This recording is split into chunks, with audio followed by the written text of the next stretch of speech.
In the mahogany-paneled offices of Hartwell Associates, a 39-year-old social worker was about to witness her final rejection. What started as a routine will reading took a shocking turn when they discovered a hidden second will. Sarah Carver wasn't your typical black sheep. For 17 years, she had chosen compassion over family approval, helping society's most vulnerable while believing her father saw her as a disappointment. When elderly lawyer Edmund Hartwell found the sealed envelope, Sarah had no idea she was walking into her father's final gamble. Her expected disinheritance would become the catalyst for healing a fractured family and transforming a construction business into something extraordinary. Before we jump back in, tell us where you're tuning in from, and if this story touches you, make sure you're subscribed because tomorrow I've saved something extra special for you. I arrived at Hartwell Associates 15 minutes early. Not out of eagerness, but because I'd learned long ago that punctuality was the only form of respect my father consistently recognized. The law office occupied the third floor of a restored Victorian building on Main Street, its mahogany-paneled walls and brass fixtures designed to convey gravitas and tradition. Everything William Carver had valued in life and, apparently, in death.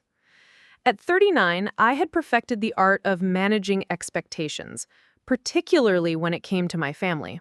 I chose a leather chair in the corner of the waiting room, positioning myself where I could observe without being the center of attention. The familiar weight of disappointment already settled in my chest like an old, unwelcome friend. I dressed carefully for this moment. My best black suit, the one I wore to court when advocating for my most difficult cases, as if proper attire could somehow armor me against whatever final judgment my father had rendered from beyond the grave. The receptionist, a kind-faced woman in her 60s, offered me coffee twice before I finally accepted, more to give my hands something to do than from any real desire for caffeine.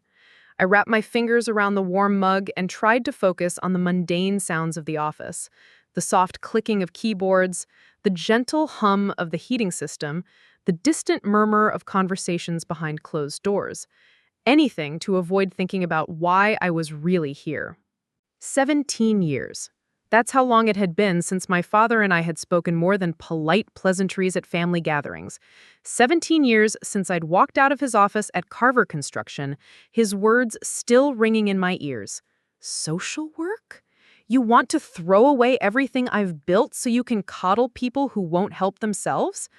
I was 22 then, fresh out of college and foolishly believing that following my conscience would somehow make him proud. Instead, it had made me invisible. The elevator chimed, and I didn't need to look up to know Marcus had arrived. My older brother possessed the kind of confident presence that changed the energy of a room. His footsteps were measured and sure as he approached the reception desk, Jessica's quieter steps following behind. They made an impressive couple, Marcus in his perfectly tailored charcoal suit, Jessica elegant and navy blue, both of them carrying themselves with the easy assurance of people who had never doubted their place in the world. "Sarah," Marcus nodded in my direction, his tone cordial but distant. We had mastered this dance over the years, polite acknowledgement that maintained appearances without requiring genuine warmth. "Marcus." "Jessica." I stood briefly, offering a small smile to my sister-in-law, who had always been kinder to me than family obligation required. Jessica's return smile carried a hint of sympathy that made my chest tighten. Even she knew what was coming. Edmund Hartwell emerged from his office precisely at 2 o'clock, his silver hair immaculately styled despite his 78 years old. He'd been the Carver family lawyer for 40 decades, present at every major milestone and crisis. Today, his usual composed demeanor seemed strained, his eyes avoiding mine as he gestured for us to follow him into the conference room. The room felt too large for our small gathering.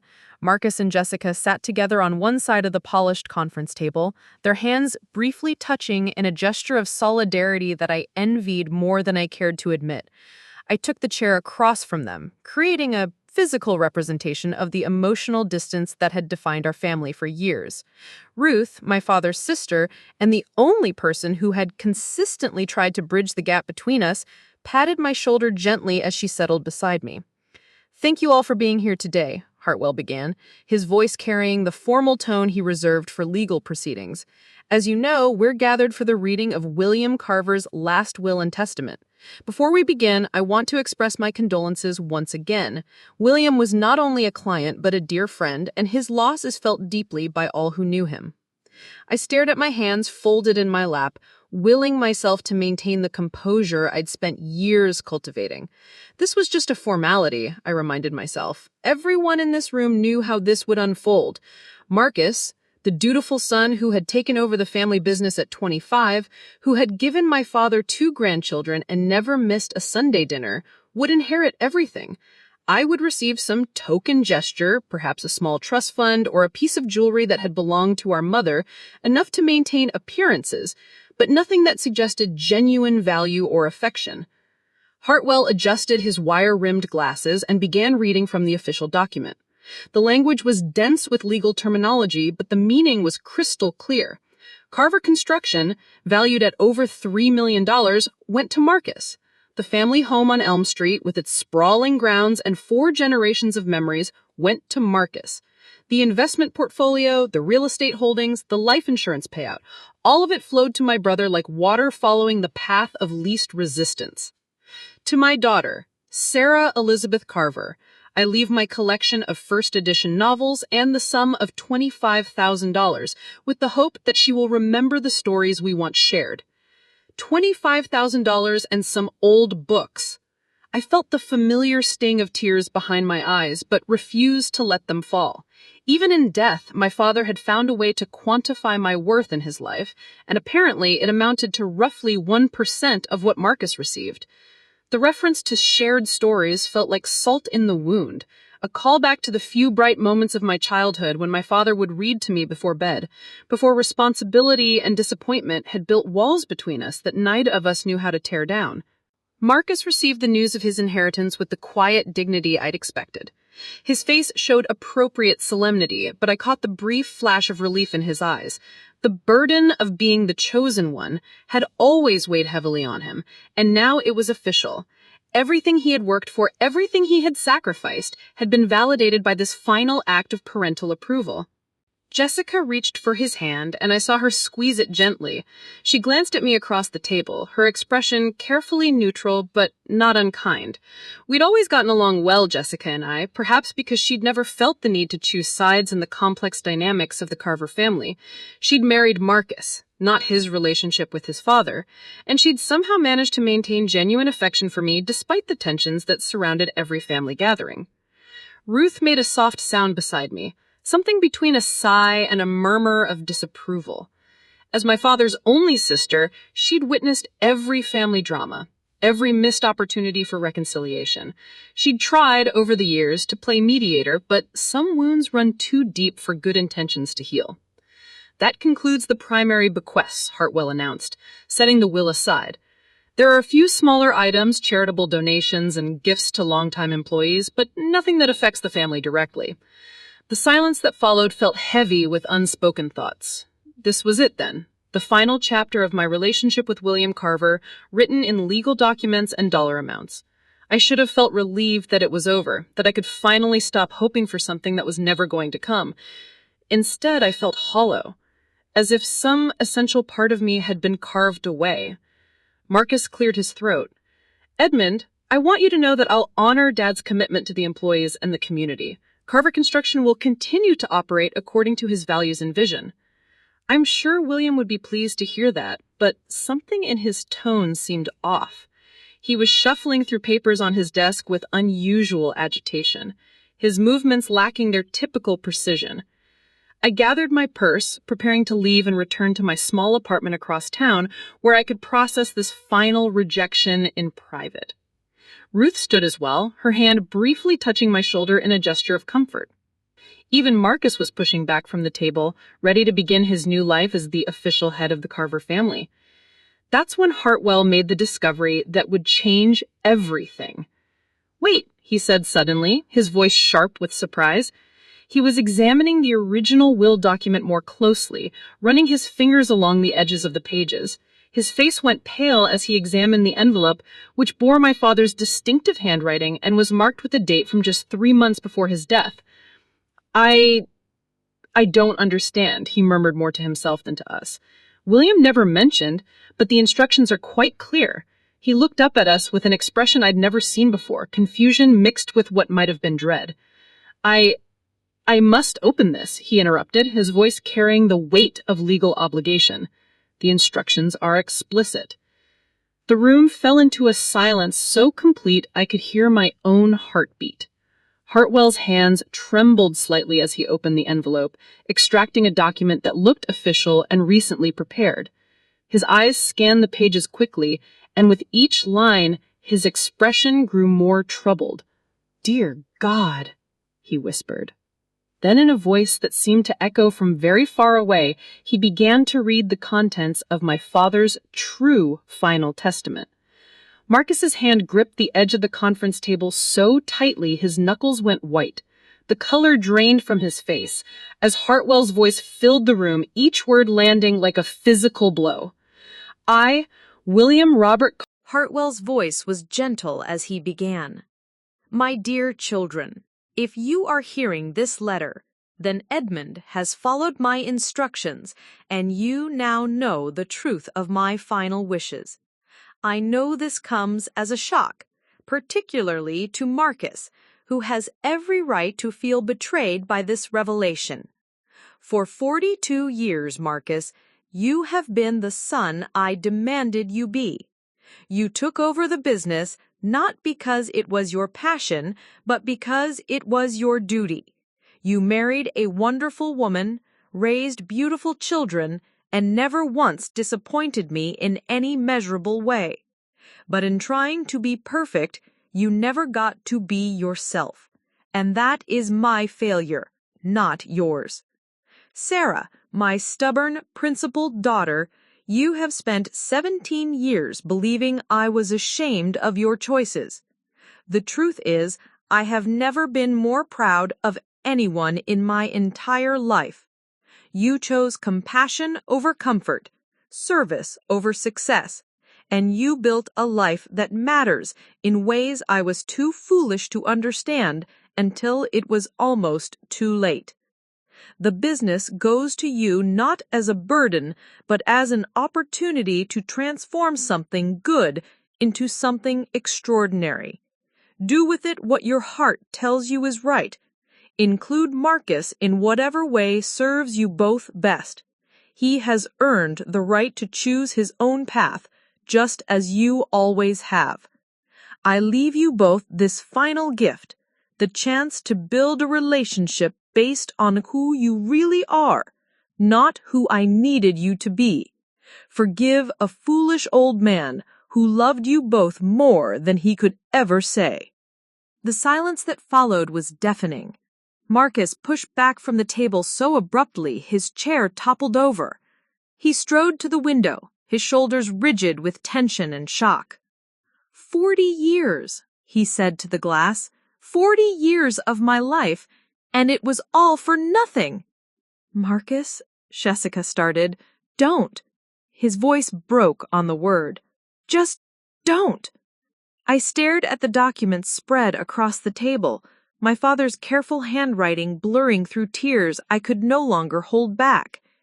Everything I thought I knew about my family, about myself, about the man who raised me, all of it had been wrong. We left Hartwell's office in stunned silence, each of us retreating to separate cars, separate thoughts, separate reckonings with a truth none of us had seen coming.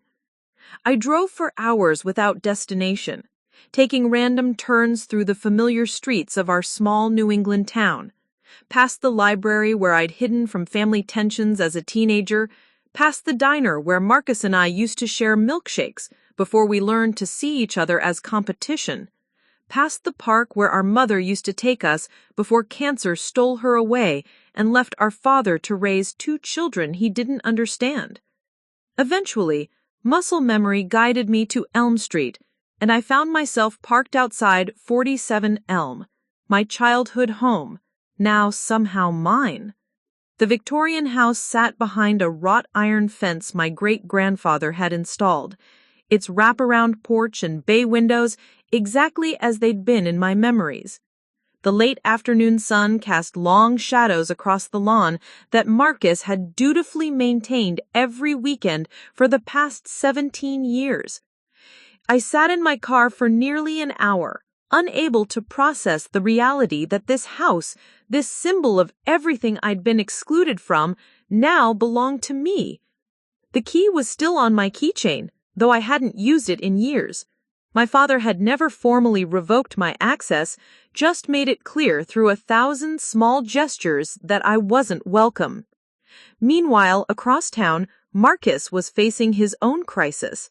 Later, Jessica would tell me about that awful evening, how he sat in their kitchen staring at nothing, how their 16-year-old twins had peppered him with questions about college funds and summer plans until Jessica quietly sent them to their rooms.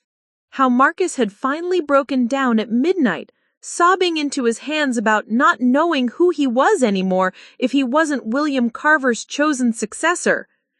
"Everything I've done for 20 years, he told Jessica, every decision, every sacrifice, it was all based on a lie. He was grooming me for something he never intended to give me." Jessica, strong and steady as always, had held him while he cried.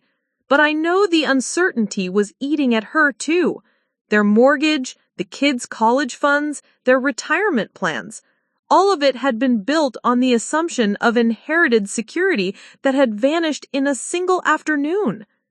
I finally forced myself out of the car as dusk settled over the neighborhood. The front door opened easily, and I stepped into the foyer, where family portraits chronicled decades of Carver history. There I was, at 5 years old, gap-toothed and grinning beside a 7-year-old Marcus. There was our mother, beautiful and vibrant in ways I'd almost forgotten.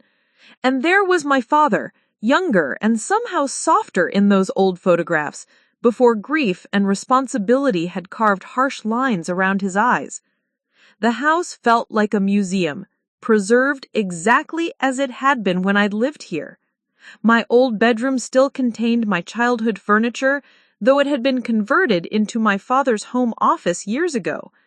His presence lingered in every room, the scent of his aftershave, the newspapers folded precisely on his reading table, the coffee mug still sitting in the sink from his final morning.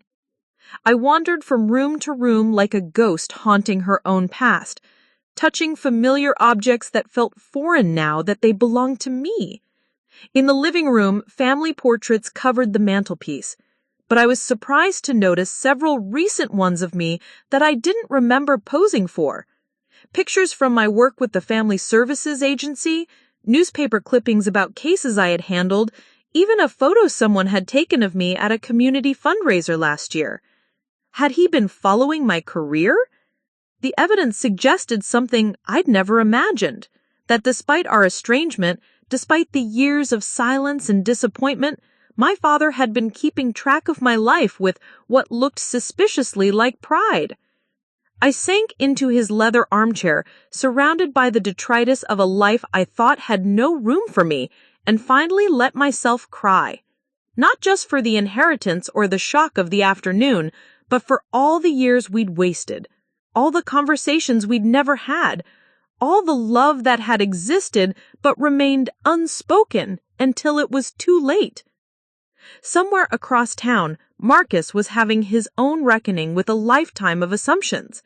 Tomorrow, we'd both have to figure out how to move forward, but tonight, we grieved separately for the father we thought we knew and the relationship we never had the chance to build. I woke up in my father's armchair at dawn, disoriented and stiff from sleeping in an awkward position.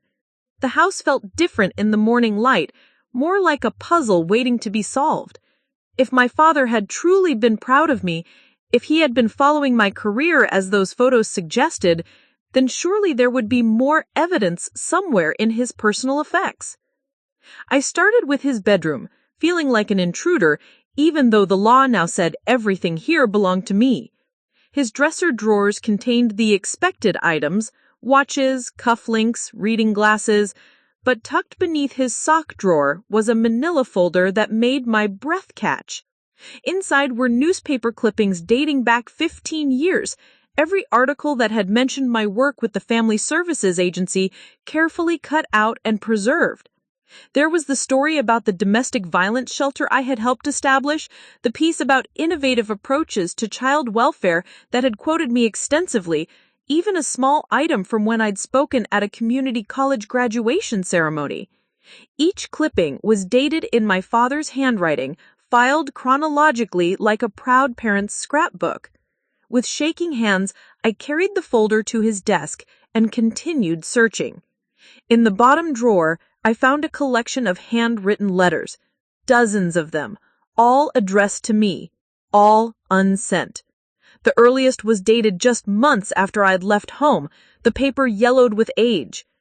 Dear Sarah, I know you won't want to hear from me, and I don't blame you for that. I handled our last conversation badly, handled everything badly, really. I never learned how to be a father without your mother to translate between us. I'm proud of you for following your conscience, even if I was too stubborn to say so at the time. I hope someday you'll forgive a foolish old man who loved you both more than he could ever say.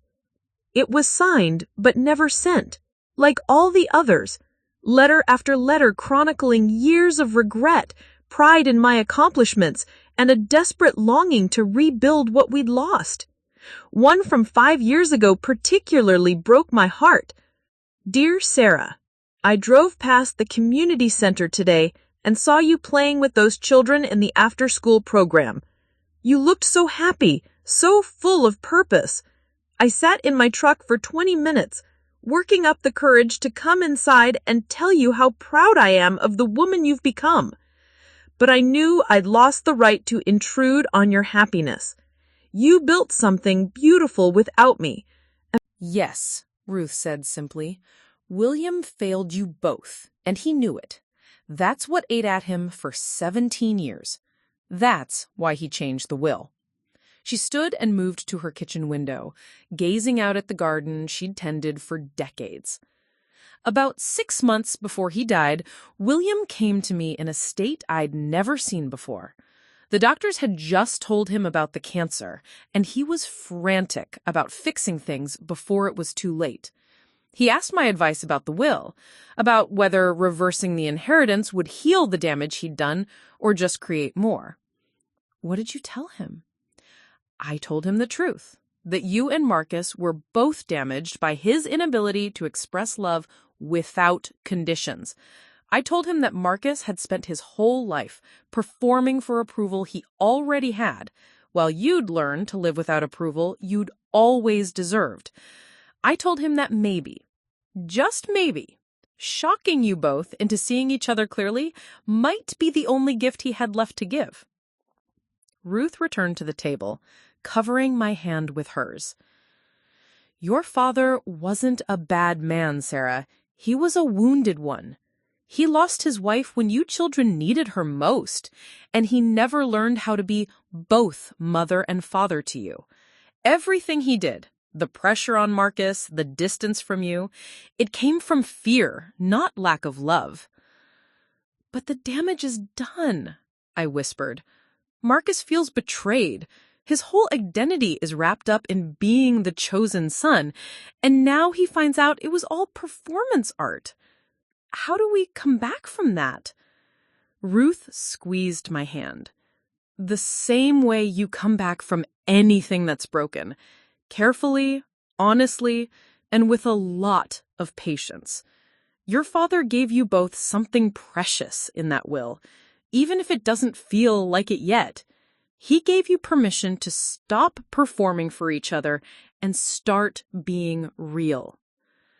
I thought about Marcus, about the hollow look in his eyes when he'd realized everything he'd worked for was built on false assumptions. I don't know if Marcus can forgive him. Or me. The inheritance isn't what matters, sweetheart. It never was. What matters is that you and Marcus finally have a chance to see each other as who you really are, not who you were in William's shadow. Your father's greatest regret was that he taught you to compete for love instead of sharing it. Don't make the same mistake he did. Ruth stood and moved to a cabinet, returning with a small wooden box. "He left this for you to give to Marcus when you felt the time was right. Maybe it will help." Inside the box was a watch, my grandfather's watch, the one my father had worn every day of his adult life. Tucked beneath it was a note in his handwriting. "For Marcus, may you use your time better than I used mine. Love, Dad." As I held my grandfather's watch, Ruth's words echoing in my mind, I realized my father's final gift hadn't been the inheritance itself. It had been this moment, this terrible, necessary shock that might finally force his children to talk to each other honestly for the first time in their lives. The question now was whether Marcus and I were brave enough to accept it. I started with his bedroom, feeling like an intruder even though the law now said everything here belonged to me. His dresser drawers contained the expected items, watches, cufflinks, reading glasses, but tucked beneath his sock drawer was a manila folder that made my breath catch. Inside were newspaper clippings dating back 15 years. Every article that had mentioned my work with the Family Services Agency carefully cut out and preserved. There was the story about the domestic violence shelter I'd helped establish, the piece about innovative approaches to child welfare that had quoted me extensively, even a small item from when I spoke at a community college graduation ceremony. Each clipping was dated in my father's handwriting, filed chronologically like a proud parent's scrapbook.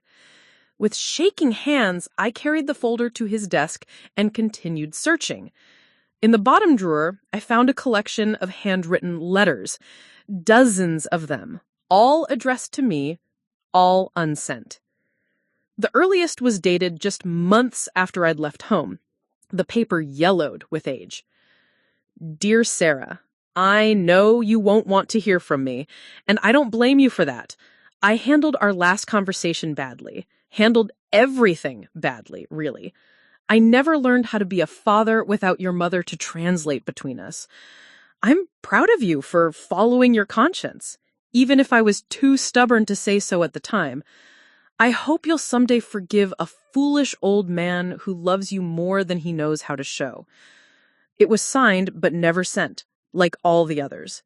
Letter after letter, chronicling years of regret, pride in my accomplishments, and a desperate longing to rebuild what we'd lost.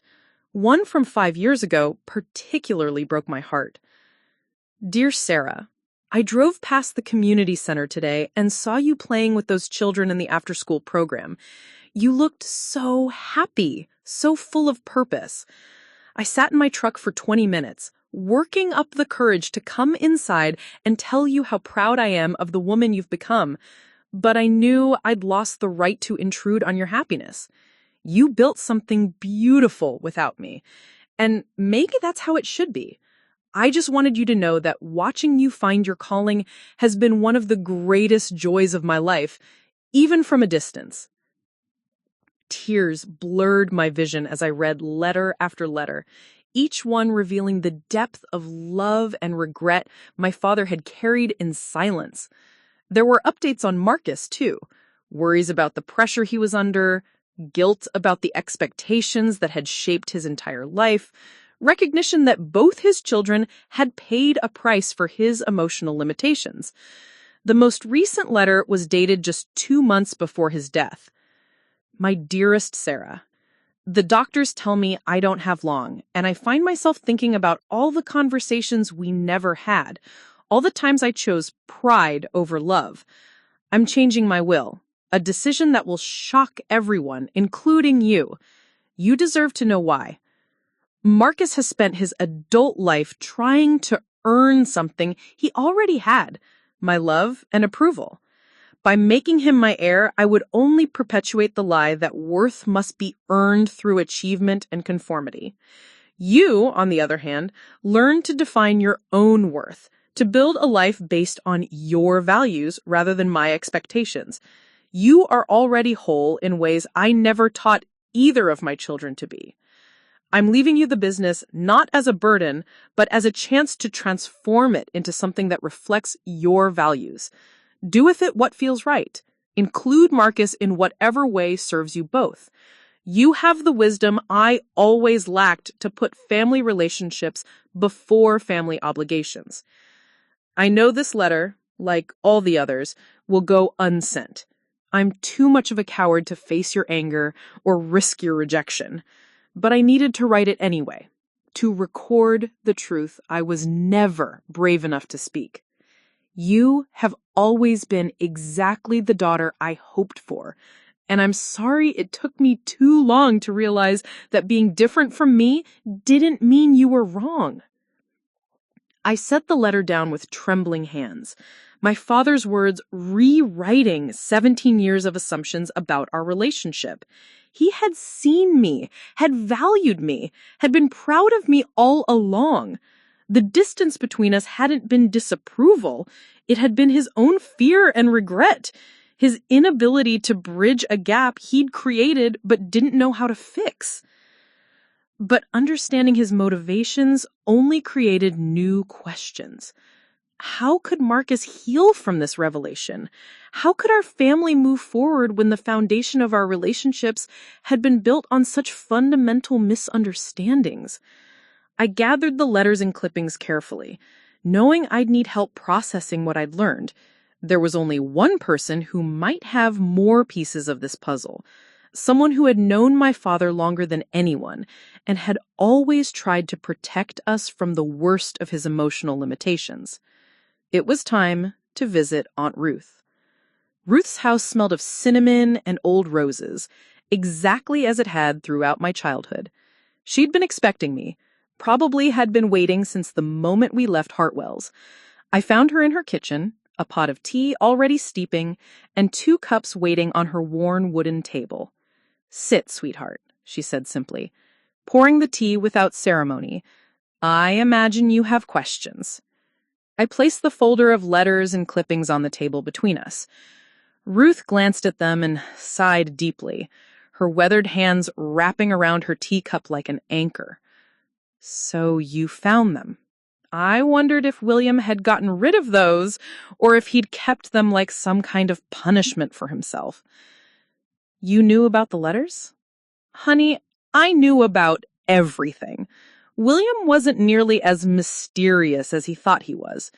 He'd come here every few months, usually after he'd seen you somewhere around town or read about some good work you'd done. He'd sit right where you're sitting now and torture himself with everything he should have said, should have done differently." I stared into my tea, processing this Marcus? He turned slowly, and I was shocked by how much he'd aged in just a few days. His usually immaculate hair was disheveled, his face unshaven, his eyes red-rimmed and hollow. "Sarah," he said, his voice hoarse, "come to survey your new kingdom?" The bitterness in his tones stung, but underneath it I heard something worse, complete bewilderment, like a man who'd woken up in someone else's life. "I came to talk to my brother." Marcus laughed, but there was no humor in it. "Your brother, right, the failed son, the placeholder who spent 42 years auditioning for a part that was never going to be mine." He picked up a hammer from the workbench and set it down again, his movements restless and unfocused. "Do you know what the worst part is? It's not the money. It's not even losing the business. It's realizing that every choice I've made since I was 25 was based on a lie." I stepped closer, seeing the depth of his crisis clearly for the first time. This wasn't just about inheritance. This was about the complete collapse of identity, the terrifying recognition that the self you've built your entire life around might be false. "Marcus, you're not a placeholder. You're not a failed anything. You're a good man who what?" he interrupted, spinning to face me, "who sacrificed his own dreams to run a company that was never going to be his, who chose business school over art school because dad needed someone practical, who married Jessica because she fit the image of what a Carver wife should be, not because—" He stopped abruptly, his face flushing. "Not because what?" Marcus slumped against the workbench, suddenly looking older than his 42 years. Not because I was ready for marriage. I loved Jessica. I do love her, but I proposed when Dad started talking about grandchildren and legacy. Every major decision in my life has been about what he wanted, what he expected, what would make him proud. And now I found out he was proud of you all along. You, who walked away from everything he offered and built something real on your own. The pain in his voice was unbearable. Marcus, I don't even know what I like, he said quietly. Coffee or tea? Mountains or beach? I spent so long being who I thought I needed to be that I have no idea who I actually am. When the kids ask me what my hobbies are, I can't answer them. When Jessica tries to plan a vacation, I just say, whatever you want, because I genuinely don't know what would make me happy. I reached into my purse and pulled out the wooden box Ruth had given me, setting it gently on the workbench. Marcus stared at it but made no move to open it. He left this for you, I said. Aunt Ruth gave it to me yesterday. With trembling hands, Marcus opened the box and lifted out our grandfather's watch. His face crumpled when he read the note, and for the first time since we were children, I watched my brother cry. Deep, wrenching sobs that seemed to come from decades of suppressed emotion. He's gone, Marcus said through his tears. He's gone, and I never got to tell him. I never got to ask him if he actually loved me or if I was just useful. I moved closer, tentatively placing a hand on his shoulder. He loved you, Marcus. The letters I found, he was worried about you, about the pressure he'd put on you. He knew he had damaged us both with his expectations. Marcus wiped his eyes with his sleeve, looking younger and more vulnerable than I'd seen him since childhood. I'm 42 years old, and I feel like I'm meeting myself for the first time. It's terrifying. Maybe that's not entirely a bad thing, I said carefully. Maybe this is your chance to figure out who Marcus really is, separate from who Dad needed you to be. He was quiet for a long moment, turning the watch over in his hands. I used to paint, he said suddenly. In high school, before Dad convinced me it wasn't practical. I was actually pretty good at it. Do you miss it? I haven't thought about it in 20 years. Marcus looked up at me, and for the first time since the will reading, I saw a glimpse of something other than devastation in his eyes. Sarah, I need to ask you something, and I need you to be honest. I nodded, bracing myself. Are you going to fire me from the company? The question caught me off guard. Is that what you think this is about? I don't know what to think about anything anymore. I took a deep breath, knowing that my next words could begin to heal the rift between us or make it permanent. Marcus, I didn't ask for this inheritance. I never wanted it. But since Dad forced this choice on us, I want to figure out how to make it work for both of us. The company needs you. You know it better than anyone else. I need you. The question is whether you can work with me as a partner instead of trying to earn something you already have. Marcus closed his eyes, and when he opened them again, I saw the faintest hint of hope. I don't know how to do that. I don't know how to stop performing. Then maybe it's time we both learned. Maybe it's time we had the conversation Dad never taught us how to have. For the first time in 4 days, Marcus almost smiled. It was barely there, fragile as spun glass, but it was real. I'd like that, he said quietly. I'd really like that. We sat across from each other at his father's kitchen table 3 days later, the same table where we'd eaten countless silent family dinners, where homework had been supervised and lectures delivered, where the weight of unspoken expectations had pressed down on us for so many years. Now it felt different, not comfortable exactly, but honest in a way it had never been.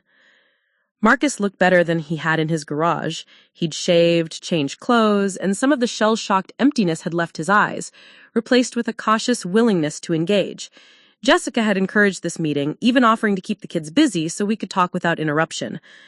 I don't know how to do this, Marcus said, his hands wrapped around a coffee mug. His father's coffee mug, I realized, one of dozens of small intimacies of ownership I was still adjusting to. Maybe we start with the truth, even if it's ugly. Marcus nodded, took a breath, and said, I resented you for leaving. Not because you were wrong to go. I knew even then that social work was perfect for you. I resented you because you had the courage to disappoint him, and I never did. The admission hung between us, raw and honest. I resented you too. I resented that you got his approval by conforming while I lost it by being myself. I thought that made you weak, but really I was jealous that it seemed so easy for you.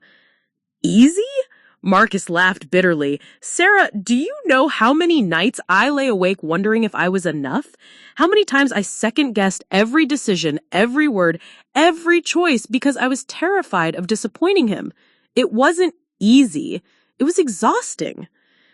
I studied my brother's face, really looking at him for the first time in years. I never saw that. I only saw the golden child who could do no wrong. And I only saw the rebel who was brave enough to choose her own path. We spent so many years seeing each other through Dad's eyes instead of our own. The silence stretched between us, but it felt different from the cold distances of the past, warmer, more thoughtful. Finally, Marcus spoke again. Tell me about your work. Really tell me, not the polite summary you give at family dinners. I want to understand why you chose it, what it means to you. So I told him. I told him about the families I'd helped keep together, about the children I'd placed in safe homes, about the satisfaction of solving problems that couldn't be fixed with money or business acumen. I told him about the frustration of working within broken systems, about the heartbreak of cases I couldn't save, about the deep sense of purpose that sustained me through the difficult days. It sounds like you found exactly what you were meant to do, Marcus said when I finished. I've never had that certainty about anything. But you're good at running the company. The employees respect you. The business has grown. Because I had to be good at it, Marcus interrupted, because failure wasn't an option. But being good at something and loving it aren't the same thing. I leaned forward, curious. What would you love to do? Marcus was quiet for so long I thought he wouldn't answer. Then almost shyly he said, I think I'd like to teach. Maybe high school business classes or community college. I'd like to help young people understand money and planning without all the pressure I grew up with. And I'd like to paint again, even if I'm terrible at it after all these years. The vulnerability in his admission broke something open in my chest. Those sound like wonderful dreams. Dreams I can't afford to chase with 2 kids heading to college and a mortgage based on my current salary. Maybe you don't have to choose between security and dreams, I said slowly, an idea beginning to form. Maybe there's a way to honor both. Marcus raised an eyebrow. What are you thinking? I took a deep breath, knowing that I was about to propose something that would change both our lives. What if we restructured the company? You continue running the day-to-day operations, you know it better than I ever could, but we also expand, use some of the inheritance to create programs that matter, job training for at-risk youth, affordable housing initiatives, partnerships with schools, make the business about more than just profit. Marcus stared at me and I rushed to continue before I lost my nerve. You'd have real equity, not just a salary, profit sharing that gives you financial security, but also the freedom to explore teaching if you want to. And I could develop the community programs while learning the business side from you. We'd be partners, really partners, building something neither of us could create alone. You do that? Marcus's voice was barely above a whisper. Even after everything? All the years of distance and resentment? You trust me with that kind of... The receptionist, a woman in her 50s with kind eyes and graying hair, looked up as I entered.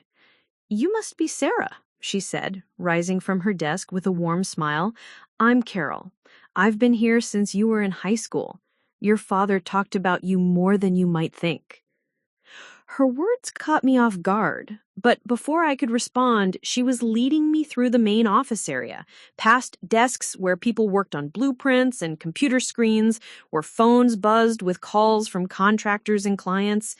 The space buzzed with productive energy, and I felt a flutter of panic. How could I possibly run something this complex? Mr. Marcus called ahead, Carol explained as we walked. He's set up a meeting with the senior staff at 10. They're all eager to meet you, though I think some are a bit nervous about what changes might be coming.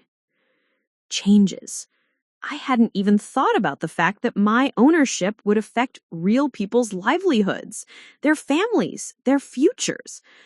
The weight of responsibility settled on my shoulders like a heavy coat. Marcus arrived precisely at 10, looking more like himself than he had since the will reading. He'd clearly spent the weekend preparing for this moment, his usual professional demeanor restored, though I could see the uncertainty in his eyes when he thought no one was looking. "Ready for this?" he asked as we stood outside the conference room where 5 department heads waited. "Absolutely not," I admitted, "but let's do it anyway." The introductions were surreal. These people knew me as William Carver's daughter, the one who'd left to pursue social work, but now I was their new boss. Tom Rodriguez, the head of operations, had been with the company for 15 years. Linda Chen managed accounting and had worked closely with my father on every major contract. Dave Sullivan ran the construction crews and had hands like leather from 30 years of building things. They were all polite, professional, and clearly worried about their futures under new ownership. "I want to be completely honest with you," I began, once we'd settled around the conference table. "I don't know anything about running a construction company. I understand budgets and project management from my work in social services, but the specifics of this industry are foreign to me." I saw glances exchanged around the table, some relief mixed with continued concern. "However," I continued, "I do know that this company has thrived for 20 years under Marcus's leadership, and I have no intention of dismantling something that works. What I'd like to explore is how we might expand our mission while maintaining the excellence you've all built." Linda leaned forward. "What kind of expansion are you thinking about?" I took a breath, hoping I sounded more confident than I felt. "I'm interested in developing community-focused initiatives, affordable housing projects, job training programs, partnerships with schools and nonprofits, ways to use our skills and resources to address some of the challenges I see in my social work." Tom nodded slowly. "We've actually done some pro bono work over the years, helped rebuild after that flood 3 years ago, did some repairs at the elementary school. The crews liked those projects." "What if those weren't just occasional charity work?" I asked. "What if community investment was part of our core business model?" The conversation that followed was more productive than I dared hoped. These people cared more than just profit margins. They took pride in building things that lasted, in being part of the community. As we talked, I began to see possibilities I hadn't imagined, ways to merge my passion for social service with their expertise in construction. Marcus had been quiet through most of the meeting, but as it concluded, he spoke up. "Sarah and I will need time to work out the details of how this partnership will function, but I want you all to know that any changes we make will be done with full transparency and input from this team. This company has always been about more than just the owners. It's about all of us working together." After the senior staff left, Marcus and I sat alone in the conference room, surrounded by project timelines and budget reports I was slowly beginning to understand. "That went better than I expected," I said. Marcus smiled, the first genuine smile I'd seen from him in weeks. "They're good people. Dad hired well, and they've stayed because they believe in what we're building here." "We," I repeated. I like the sound of that. "Sarah, I need to ask you something, and I want a completely honest answer." Marcus's expression grew serious. "Are you doing this, the partnership, the shared ownership, because you actually want to, or because you feel guilty about the inheritance?" The question forced me to examine my own motivations more deeply than I'd been willing to do. "Both, maybe?" I said finally. "I do feel guilty that Dad's decision hurt you so badly, but I also genuinely think we could build something amazing together. Something that honors both our strengths and serves the community in ways the company never has before." Marcus nodded thoughtfully. "I can live with both. as long as guilt isn't the only thing holding us together. We spent the next 2 hours going through financial statements, employee contracts, and ongoing projects. Marcus explained the intricacies of bidding on jobs, managing subcontractors, and navigating local building codes. I shared ideas about grant funding for community projects, partnerships with social service agencies, and ways to create training opportunities for people trying to rebuild their lives. By the end of the day, we had the skeleton of a plan that excited us both. Marcus would retain full operational control of the existing business while I developed the new community-focused division. We'd restructure ownership to give him a 40% stake, with the remainder held in trust for future community initiatives. Profits would be shared equally, giving Marcus the financial security he needed while freeing him to explore teaching opportunities if he chose. "There's one more thing," I said as we prepared to leave. "I want to offer profit sharing to the senior staff. People like Tom and Linda and Dave, they've built this company as much as we have. They should benefit from its success." Marcus stared at me for a long moment, then shook his head with something that might have been wonder. Dad would never have thought of that. Maybe that's why he left it to us. Maybe he knew we'd think of things he couldn't imagine. As I drove home that evening, I felt something I hadn't experienced in years. A sense of rightness, of being exactly where I was supposed to be. The inheritance hadn't been a burden or a gift. It had been an invitation to create something new, something that honored the past while building towards a better future. For the first time since that shocking afternoon in Hartwell's office, I was beginning to understand what my father might have hoped for when he made his final, impossible choice. 3 weeks later, I stood before the bathroom mirror in my childhood home, adjusting the blazer I'd bought specifically for this moment. Today, Marcus and I would present our partnership proposal to the entire Carver construction staff, formally announce the restructuring that would transform the company into something unprecedented in our small New England town. Jessica had helped me shop for the outfit, insisting that I needed something that looked both professional and approachable. "You're not just inheriting a business," she said as we browsed through racks of blazers. "You're inheriting relationships that go back decades. These people need to see that you respect what they've built." I'd grown closer to Jessica in the past month than I had in all the years she'd been married to Marcus. She'd become an unexpected ally, offering insights about the family dynamics I'd never fully understood, and helping Marcus process the massive changes in his identity and role. Her strength had been the anchor that kept their family stable while everything else shifted around them. Marcus picked me up at 8:30. Looking more confident than he had in weeks. We'd spent countless hours refining our proposal, running numbers, researching grant opportunities, and mapping out timelines for the new community development division. What had started as a desperate attempt to make the inheritance work for both of us had evolved into something genuinely exciting, a vision for a company that could be profitable while making a real difference. "Ready for this?" he asked as we pulled into the company parking lot. "Ready," I said, surprised to realize I actually meant it. The main office had been transformed for the occasion, with chairs arranged in rows facing a small podium we'd borrowed from the community center. All 37 employees were present, from the administrative staff to the construction crews, everyone curious about what the new ownership structure would mean for their future. Aunt Ruth sat in the front row, having insisted on attending to witness what she called William's grandest experiment. Edmund Hartwell was there too, his legal expertise needed to explain the technical aspects of the restructuring. Even some of our major clients had come, word having spread through the tight-knit business community about the unusual arrangement we were proposing.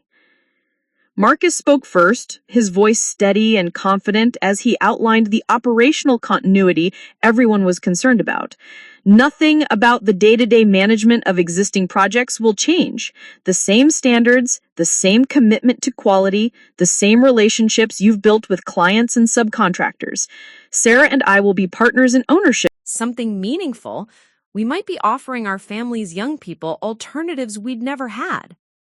As the crowd began to thin and people returned to their regular work schedules, Marcus and I stayed behind to clean up the meeting space. Working together to stack chairs and fold tables felt like a metaphor for everything we were trying to build. Simple, practical cooperation that created something better than either of us could achieve alone. "Thank you," Marcus said, as we finished putting the room back in order. "For what?" "For seeing possibilities I couldn't imagine. For making the inheritance into something that honors all of us instead of dividing us. For giving me a chance to be proud of what I do instead of just good at it." I felt tears prick my eyes. "Thank you for trusting me enough to try this. For sharing something you built with your own hands. For teaching me that business can be a way of caring for people, not just profit margins." We stood in the quiet office, surrounded by the evidence of a successful company and the promise of something even better to come. Outside, the New England autumn was painting the trees in brilliant colors, and I thought about seasons changing, about death and rebirth, about the strange ways love can manifest even across the grave. My father had given us many things with his impossible decision: money, property, a business, and the shock of recognition that forced us to see each other clearly. But the greatest gift had been the necessity of this moment: two siblings choosing to build something together that was bigger than their individual dreams, something that honored both their different strengths and their shared values. The New Testament we were writing wasn't in legal documents or financial arrangements. It was in the daily choice to trust each other, to combine our visions, to create a legacy that our father could never have imagined but would have loved to see. 6 months later, the sound of laughter drifting from the kitchen still surprised me. Real laughter, the kind that comes from genuine joy rather than polite obligation. I paused in the hallway of the house on Elm Street, my house now, though it had never felt more like a family home, and listened to Marcus telling some story about a mishap on a job site, while Jessica and Ruth chimed in with their own commentary. Sunday dinners had resumed 2 months ago, tentatively at first, but growing more natural with each week. Tonight, we were celebrating the completion of our first major community development project, 12 units of affordable housing that had been occupied within days of their completion, with a waiting list of families eager for the next phase. I found them gathered around the kitchen island, Ruth expertly carving a roast, while Marcus gestured animately with a dinner roll. Jessica was helping our teenage niece, Emma, with calculus homework spread across one corner of the counter, while 14-year-old Jake showed me photos on his phone of the mural he'd helped paint at the community center as part of our youth employment program. "Aunt Sarah, look at this," Jake said, scrolling through images of vibrant artwork covering what had been a blank concrete wall just weeks before. "The artist said I have a natural eye for color composition." "Your grandfather would have loved seeing this," Ruth said, glancing up from her carving. "William always regretted not supporting Marcus's artistic interests when he was young. He'd be thrilled to see creativity becoming part of the family business." Marcus smiled, flowers smudged on his apron from the bread he'd baked, another rediscovered interest from his pre-business school days. "I've been thinking about offering art therapy workshops at the Job Training Center. Combine practical skills with creative expression." "The grant proposal for expanding the program is already written. We should hear back from the foundation next week." These conversations still amazed me. The way we'd learned to blend business planning with family dinner. How work had become something we shared rather than something that divided us. The Carver Community Development Initiative had exceeded all our projections, generating both profit and genuine social impact in ways that attracted attention from urban planning programs and social work schools across New England.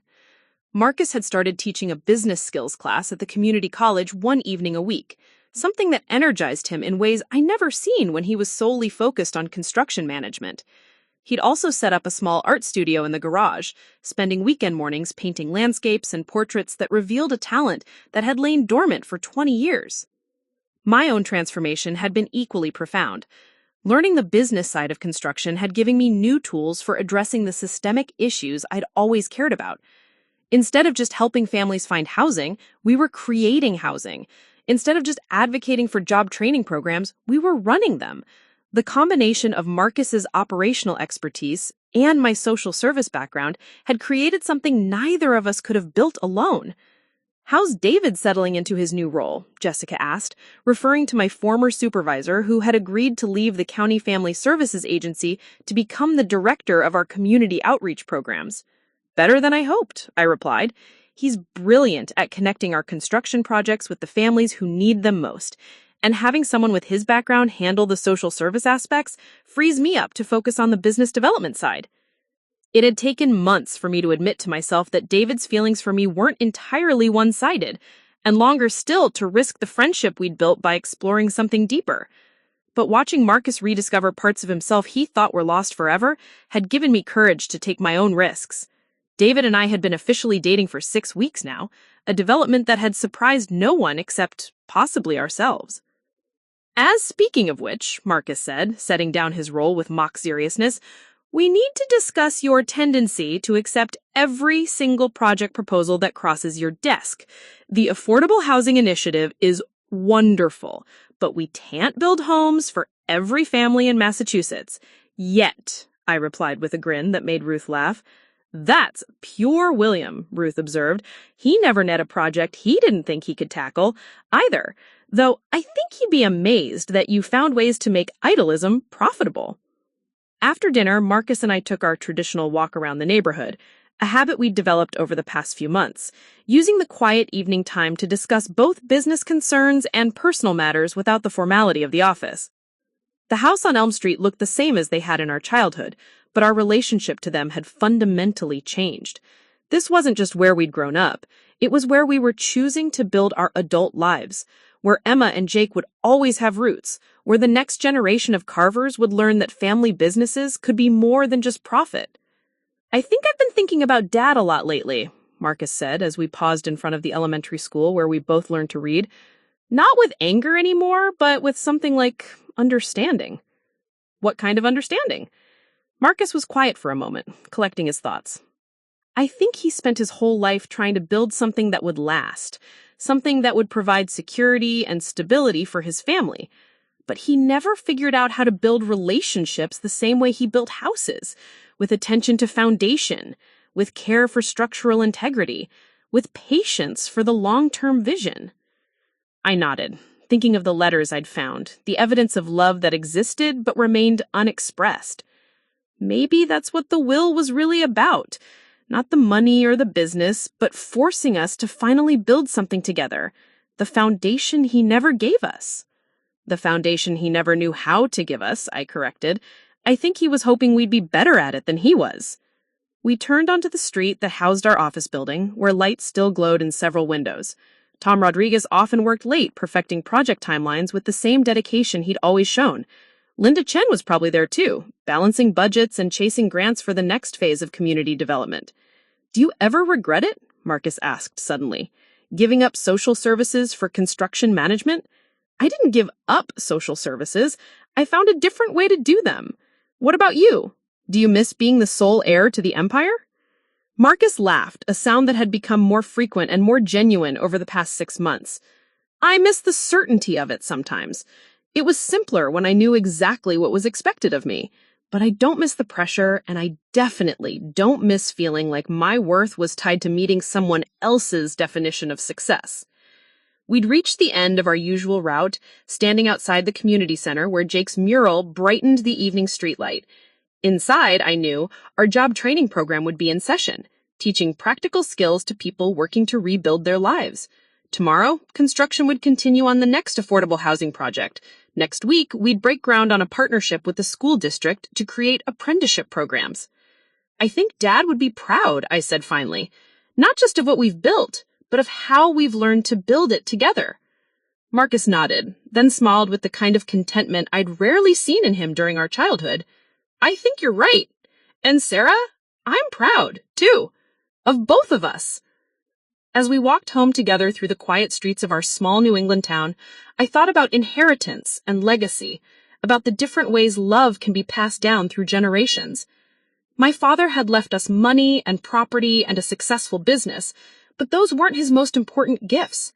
His true legacy was written in the relationship Marcus and I had learned to build, in the partnership that honored both our different strengths and our shared values.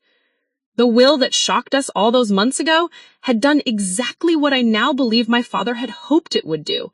It had forced us to stop performing for his approval and start building something authentic together. It had taught us that the greatest inheritance isn't what we receive from the previous generation, but what we create for the next one. And in learning to see each other clearly, to value our differences rather than compete over them, Marcus and I had finally written the last testament our father had always wanted to give us, the knowledge that we were both loved, both valued, and both capable of creating something beautiful together. The house on Elm Street glowed warm and welcoming as we approached, filled with family and laughter.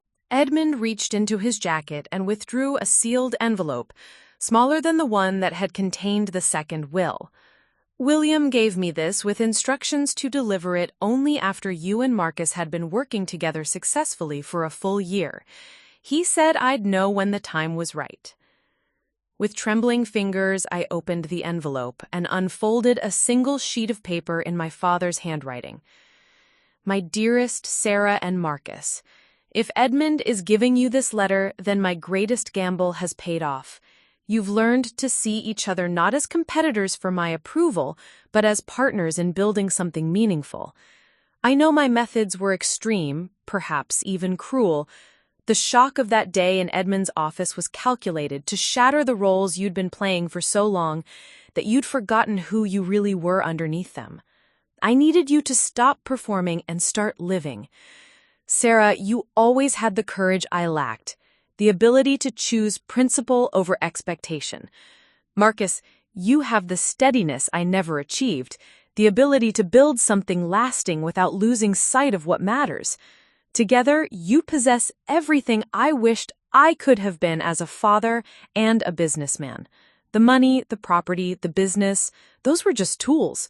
The real inheritance I wanted to leave you was each other, not as the distant siblings you'd become, but as the partners and friends you were meant to be.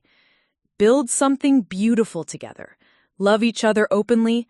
Forgive an old man who took too long to realize that the greatest legacy isn't what you leave behind, but what you inspire others to create. Your father's love was always yours. Now let it multiply through everything you build together. With all my love and faith in your future, Dad. Tears blurred my vision as I finished reading. Edmund waited quietly, understanding that some moments require silence to be fully absorbed. He planned this entire journey, I said finally. Every shock, every revelation, every step toward reconciliation. Your father was many things, Edmund replied gently, but above all, he was a man who loved his children enough to sacrifice their opinion of him for their relationship with each other. I thought of Marcus, who would be arriving soon for our weekly planning meeting. I thought of the life we'd built together, the business that had become a force for good in our community, the family dinners that now felt like celebrations rather than obligations. I thought of David and the wedding we were planning for next spring in the garden behind this house. I thought of Emma's acceptance letter to the urban planning program at the State University, and Jake's growing interest in sustainable architecture. All of it, every bit of healing and growth and joy, had begun with that shocking moment in Edmund's office when my father's final gamble forced us to choose between resentment and reconciliation. He succeeded, I said, smiling through my tears. It took him dying to do it, but William Carver finally figured out how to be the father we needed. Edmund nodded, standing slowly. I believe that's all he ever really wanted. To give you both the gift of each other. After he left, I sat in the gathering dusk, surrounded by evidence of a life transformed. Outside, I could hear the sounds of our neighborhood, children playing, neighbors calling to each other, the ordinary music of community that my father had loved but never fully participated in. Tomorrow, Marcus and I would break ground on another project. Next month, we'd accept an award for work that mattered. Next year, we'd continue building something that honored both profit and purpose, efficiency and compassion. But tonight, I simply sat in grateful silence, understanding at last that love, true love, sometimes requires the courage to let go of how we want to be remembered in order to give others what they need to thrive. My father's last testament wasn't written in legal documents or carved in stone. It was written in the laughter that now filled this house, in the partnership that had grown from competition, in the knowledge that family isn't about blood or inheritance or meeting expectations. Family is about choosing again and again to build something beautiful together. And that choice, I knew, was the greatest inheritance of all. Up next, we have 2 more incredible stories that are waiting for you. Just click the image you want to watch, and it will take you there. If you enjoyed this video, make sure to subscribe. It would mean a lot.